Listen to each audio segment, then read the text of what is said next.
만일 죽은 자의 부활이 없으면 그리스도도 다시 살아나지 못하셨으리라. 그리스도께서 만일 다시 살아나지 못하셨으면 우리가 전파하는 것도 헛것이요 또 너희 믿음도 헛것이며 또 우리가 하나님의 거짓 증인으로 발견되리니 우리가 하나님이 그리스도를 다시 살리셨다고 증언하였음이라. 만일 죽은 자가 다시 살아나는 일이 없으면 하나님이 그리스도를 다시 살리지 아니하셨으리라.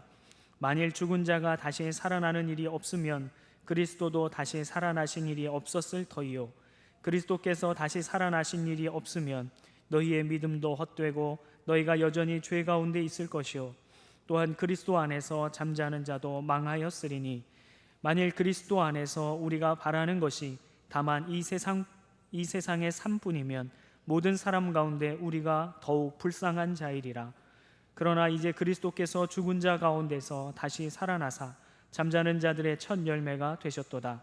사망이 한 사람으로 말미암았으니 죽은 자의 부활도 한 사람으로 말미암는도다.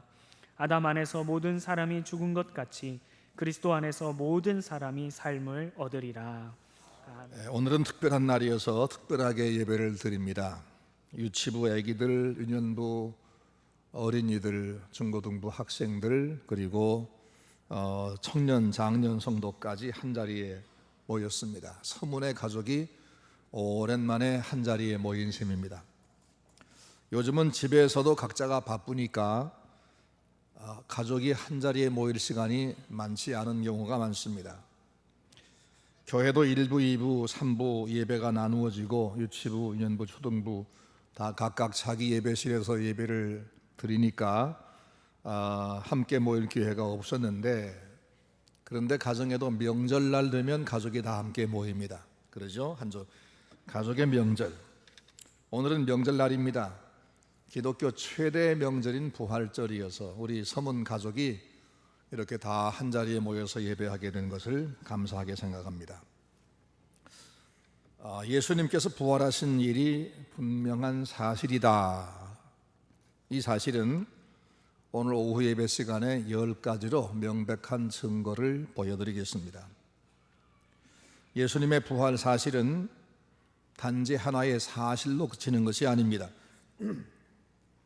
그 사실 때문에 우리가 하나님을 믿게 되었고 또 예수님을 나의 구주로 믿는 믿음이 생겼습니다. 그리고 우리가 어떻게 살아야 하는지 우리의 삶의 목적도 삶의 방법도 정해졌습니다.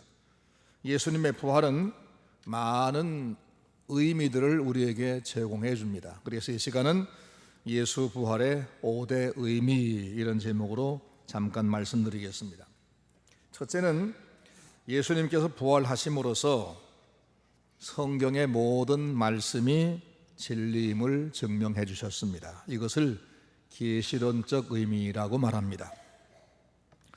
예수님의 부활이 사실임에 밝혀짐에 따라 예수님께서 부활하신다고 말씀하고 그리고 부활했다고 증언한 구약과 신약의 모든 말씀이 진리이며 1.1획도 가감할 수 없는 정확무보한 하나님의 말씀임이 드러났습니다. 성경에 기록된 모든 말씀이 진리이지만 예수 부활이라고 하는 전혀 불가능해 보였던 사실마저도 성취된 것을 보니 성경이 말씀한 말씀은 전부가 진짜구나, 우리가 이걸 전부 믿어도 되겠구나 하는 이 하나님의 말씀이 입증됐다는 겁니다. 주님은 너희가 성경에서 영생을 얻는 줄 생각하고 성경을 상고하거니와 이 성경이 곧 내게 대하여 증언하는 것이라고 구약 성경의 핵심이 예수님에 대한 가르침이라고 말씀했습니다. 또 천지는 없어지겠으나 내 말은 1.1획이라도 없어지지 아니하고 다 이루리라 라고도 말씀했습니다. 성경의 모든 말씀은 이미 성취되었거나 곧 성취될 말씀입니다.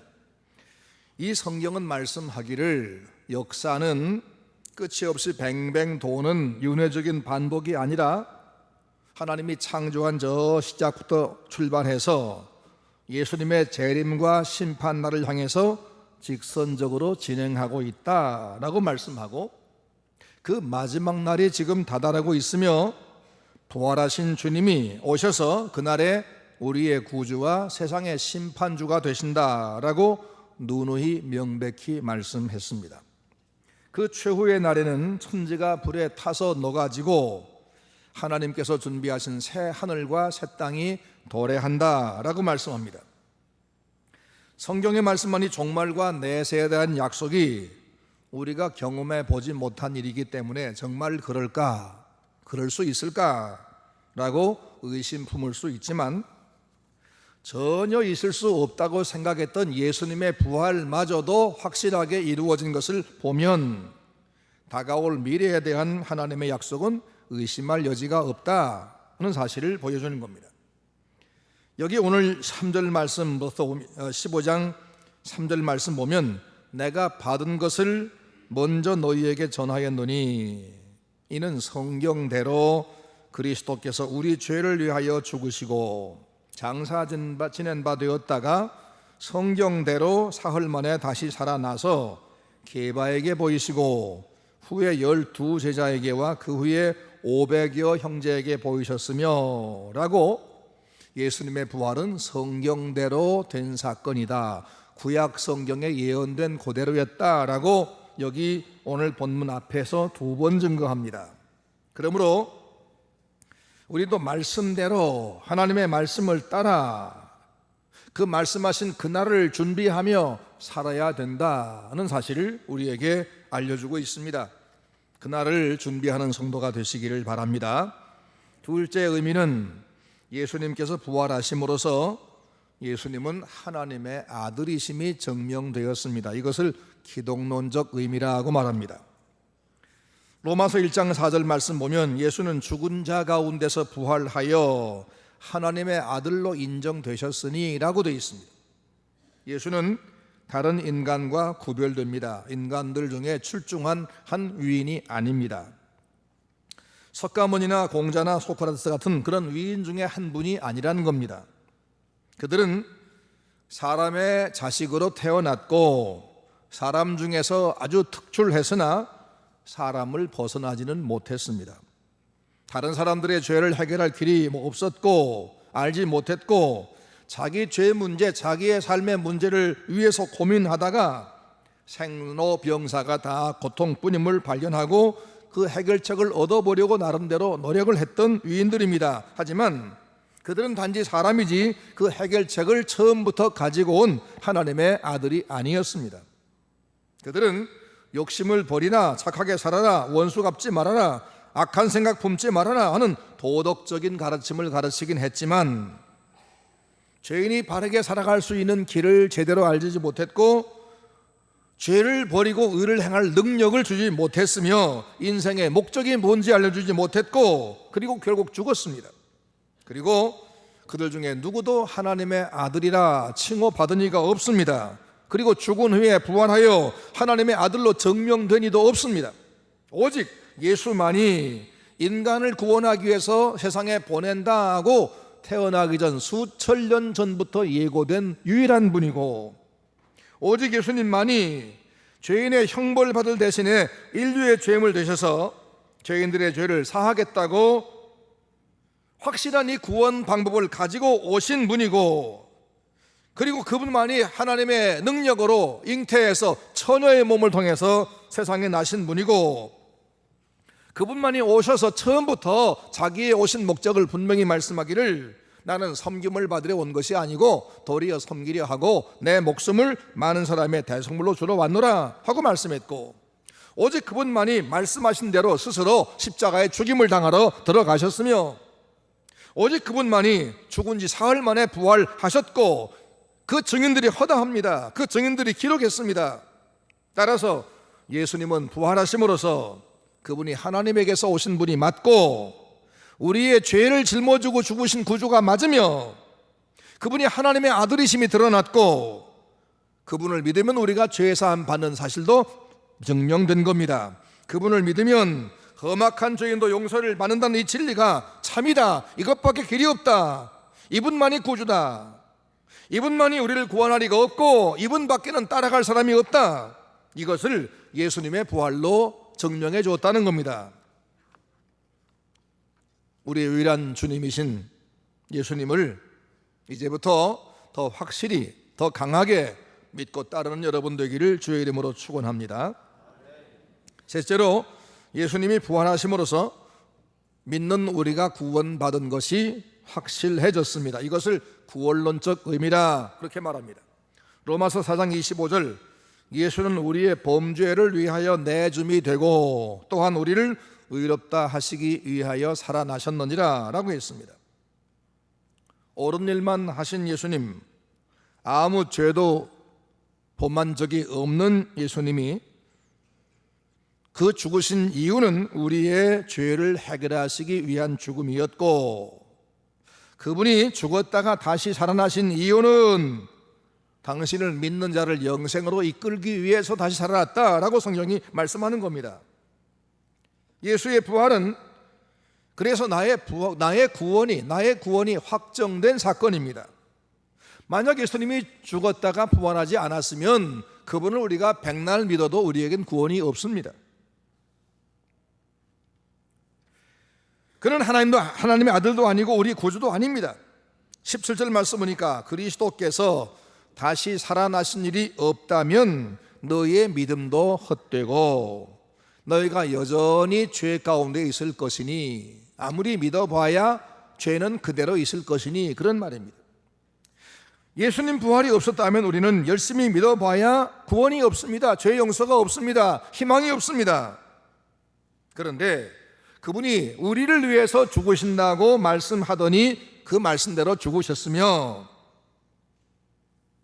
그분이 죽은 뒤에 다시 살겠다 말씀하더니 그 말씀대로 살아나셨으니, 그러므로 그분은 하나님의 아들이 맞고 그분이 우리 구주가 맞으며 그분을 믿는 나와 여러분은 구원받은 게 확실하다, 이 말씀입니다. 이것이 바로 구원론적 의미입니다. 네 번째는 예수님이 부활하셨으므로 우리의 육신도 부활하게 됐습니다. 이것을 인간론적 의미라고 말합니다. 13절에 말씀하기를 만일 죽은 자의 부활이 없다면 그리스도도 다시 살아나지 못하셨으리라. 그리스도께서 다시 살지 못했으면 우리가 전파하는 전도도 헛되고 너희들의 믿음도 헛것이다 라고 했습니다. 만일 사람이란 존재가 이 땅에 살다가 한 번 죽으면 그것으로 영영 끝이라고 한다면, 다시 살아나는 내세가 전혀 없다면 사람으로 오신 우리와 똑같이 인간이 되셨던 예수님도 다시 사실 수 없었을 것이다 라는 말입니다.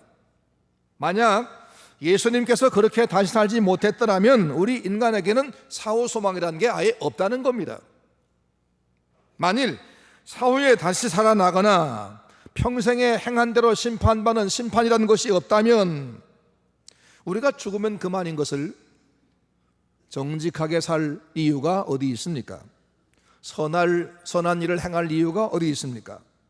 하나님을 섬기려고 힘들게 살 이유가 어디 있습니까? 그냥 맛보기로 하루하루 살면 되는 거 아닙니까?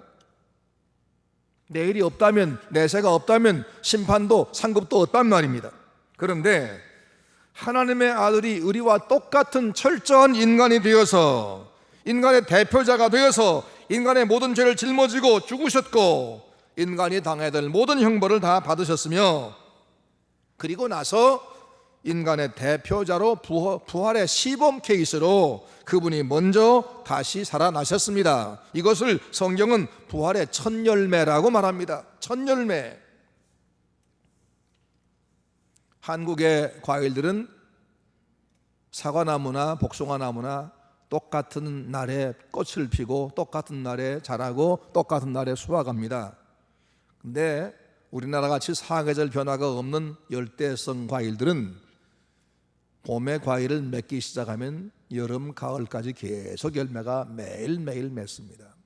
처음에 한 번 맺으면 이제부터 매일매일 열매를 따먹겠구나 하는 증명입니다. 예수님의 부활은 첫 열매로, 우리 인류 전체의 첫 열매로 시범 케이스로 부활하신 거기 때문에 예수에게 속한 모든 사람에게 부활이 있고 내세가 있고 영생이 있다, 이것이 증명됐다는 겁니다. 그러므로 예수님의 부활은 그분 혼자만의 부활이 아닙니다. 모든 성도를 대표한 부활의 시범이고 모든 성도의 부활의 보증물이 된 겁니다. 예수님이 죽었다 사신 것을 보니 우리도 살 수 있게 됐구나. 이것이 바로 성경이 약속하는 바요, 예수님의 부활이 증명하는 바입니다.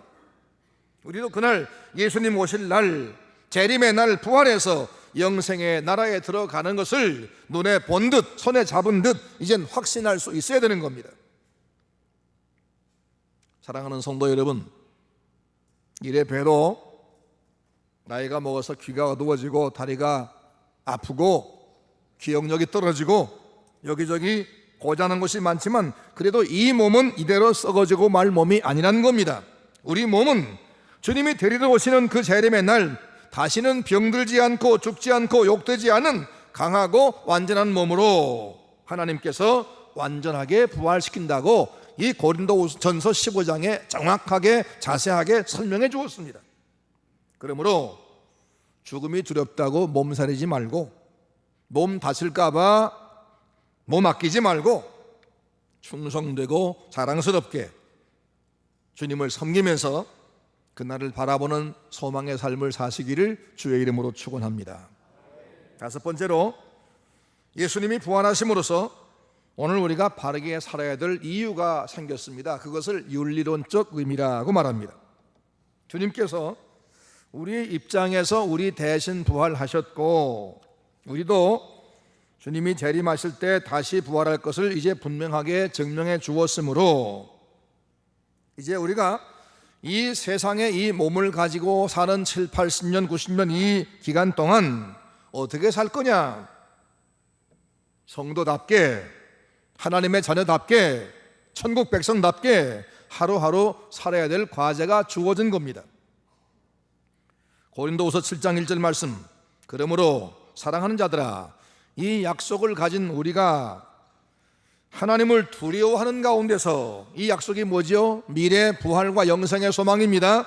이 약속을 가진 우리가 하나님을 두려워하는 가운데서 거룩함을 온전히 이루어 우리의 육과 영의 온갖 더러운 것에서 자신을 깨끗하게 하자라고 권면합니다. 과거의 몸과 마음으로 지은 죄를 용서받고 내세 거룩한 삶, 그리고 부활과 영생을 약속받은 성도는 오늘 이 땅에서 이 몸을 가지고 남녀생을 살 때 옛사람을 벗어버리고 거룩하게 살아야 된다. 하나님 백성답게 하나님 일을 하며 살아야 된다. 그렇지 않으면 그날에 후회한다, 이 말입니다. 이 세상에 살아있는 동안에 하나님의 아들이신 부활의 주님을 믿는 사람은 죄의 형벌과 지옥의 심판에서 이미 구원을 받았습니다. 그리고 미래 영원한 삶과 그 나라에 가기 위한 부활을 보장받았습니다. 죄의 종 노릇하던 데서 하나님의 자녀로 자리가 옮겨졌습니다. 그러나 이 구원을 주신 이유는 그저 그것을 자랑하고 누리고 뻐기면서 이제는 자유롭게 마음대로 살아봐라, 네 맘껏 살아라, 이것이 아니고 주님과 함께 사는 삶, 주님이 사는 것 같은 주님의 몸으로서의 사는 삶, 그래서 희망 없이 오늘을 맛보기로 사는 그 세상 사람들, 그들 가운데서 구별되게 무엇을 먹을까, 무엇을 마실까, 무엇을 입을까, 그들은 그런 관심사가 아니라 하나님의 나라와 그 의를 위해서, 주의 복음을 위해서 구별된 삶, 착한 삶, 하나님의 뜻을 이루기 위한 삶, 선하고 복된 삶을 살아야만 된다라고 말씀하는 겁니다.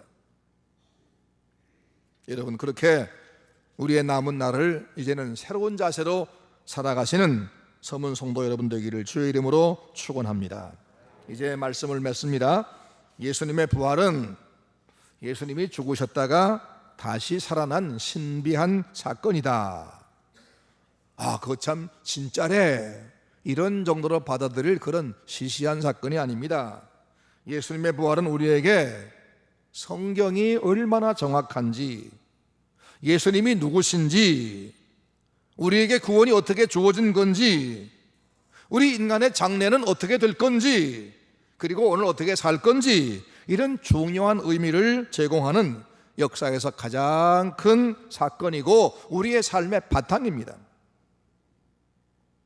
우리에게 이 놀라운 진리를 알게 해주시고 이것을 받아들이고 이날을 축제로 삼게 하신 주님 앞에 감사하십시다.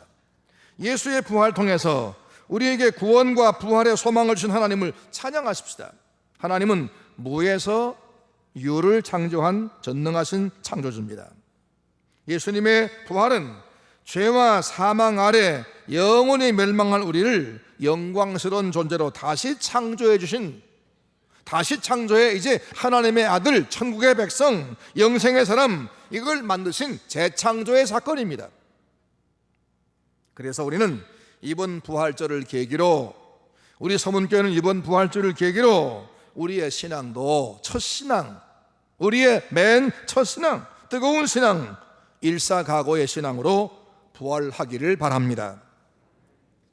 그리고 주님을 살리시고 주님을 믿는 우리도 다시 살리실 그 하나님의 창조와 부활의 능력을 찬양하십시다.